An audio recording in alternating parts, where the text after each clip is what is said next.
Hey everyone, welcome back to Girl Next Door. Thank you so much for being here. Ever since I posted my last video, I've been speaking to so many of you on Instagram and we've really been bonding, which has been lovely.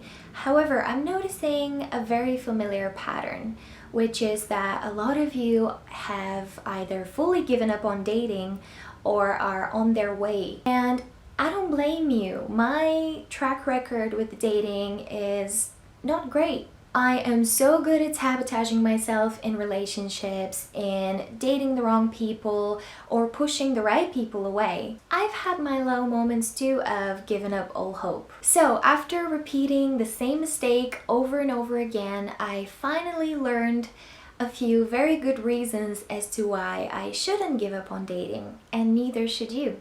So let's get into it. Number one is start dating life, my friends. While our relationships with people are the most important projects of our lives, navigating dating is not limited in its utility and its benefits to only your love life. It teaches us lessons that we can apply in multiple domains of our lives. Now, let's be honest for a second.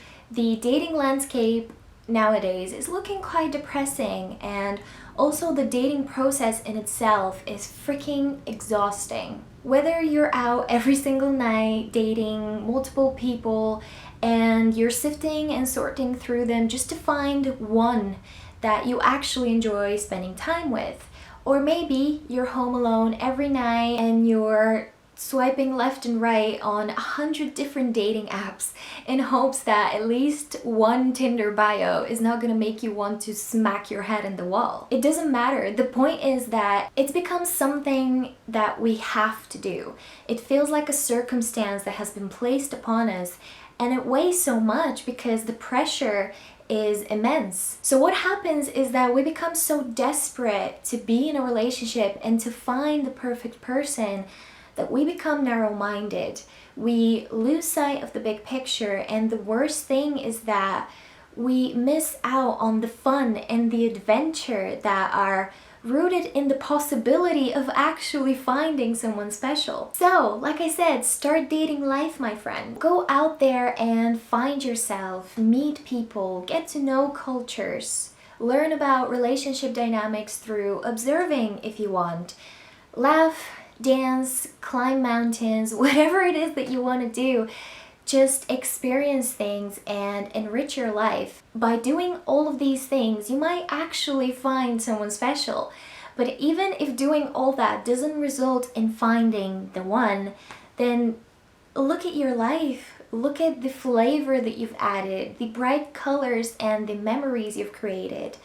And then tell me, what did you gain and was it worth it? Number two is the act of reciprocating. One of the laws of human existence is that what you give will be returned back to you. We've all heard of different versions of that saying, like, give and you shall receive, tables turn, what goes around comes around, the wheel of fortune. The most successful and happy people in life have become masters of this law. And one of the things that a lot of us get wrong, including myself, is that we expect giving something to someone and then for that same person to reciprocate. And the second thing that we get wrong is giving in order to receive. The truth is that not everyone has the emotional capacity, maturity, or the desire to treat us with the same level of respect and kindness that we have so generously granted them.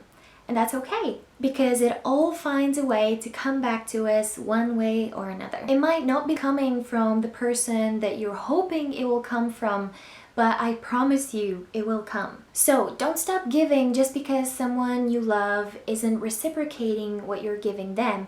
And also don't give simply because you want to get something back. There is emotional content and consequence in your intention. So what you give, good or bad, will find its way back to you.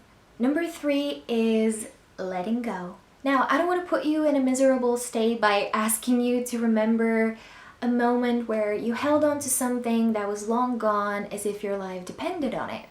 And because I like you a lot, I'm going to put myself in that state so that I can prove my point. So many times I've gone over situations and conversations repeating every single word in my head over and over again, replaying intimate moments in my head simply because I want to find something that will keep the loving feelings alive. In the meantime, annoying my friends to death by asking them the same questions over and over again for months, and all of that because I can't bring myself to accept the truth, which is that it's over. Accepting the end of something is necessary, and we need to mourn that loss. So give yourself that opportunity. Just please avoid getting stuck in an emotional hamster wheel where all that you're doing is hurting yourself over and over again. Don't get me wrong. I'm not saying you shouldn't grieve. I'm saying you should grieve productively. And this is where I want to read you one of my favorite ever quotes. I think of life this way. Imagine your hands are open, palms up, extended before you. Gliding slowly above your hands is a gnarly, thick, coarse rope. It stretches as far as the eye can see to either side of you. This rope represents life. The rope gently passes above your hands with ease in a continuous, never-ending motion. That is until you take a hold of the rope in an attempt to hold on to it. As you grasp tighter to the rope, it begins to burn your hands with its coarse texture, cutting into your flesh. The tighter you grip, the deeper you wound, and the greater your suffering. It's only when you accept life isn't yours to hold on to and control are you able to let go of the rope. With its release, you experience your own. Last but not least is the objective.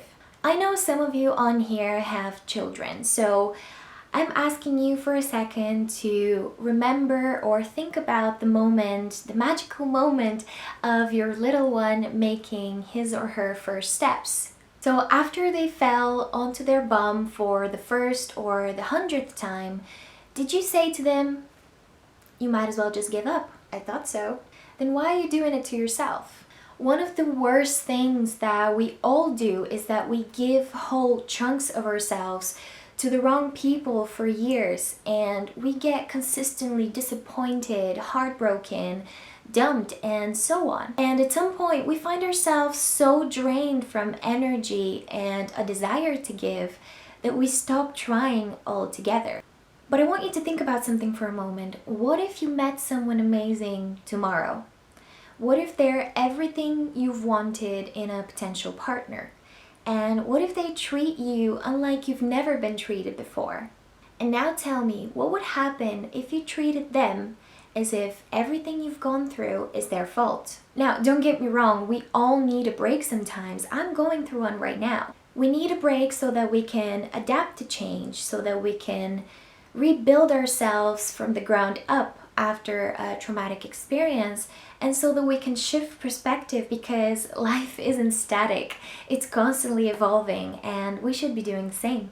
The end goal is worth it, whether you want a house in the suburbs with a white picket fence and a huge yard for your children to run alongside 2 golden retrievers. Or maybe you want a partner to build an empire with, someone to grow with financially, professionally, so that you can build a luxurious lifestyle together. It doesn't matter. Whatever it is that you want has to be so powerful that it makes you cry when you think about it. It literally sets your soul on fire. It needs to be so powerful that it forces you to take the action needed in order to get it. And I promise you, giving up is not one of those actions. So, what is your end goal? Let me know in the comments down below your thoughts. Thank you so much for watching this video. Please like and subscribe, and I'll see you in the next one. Bye!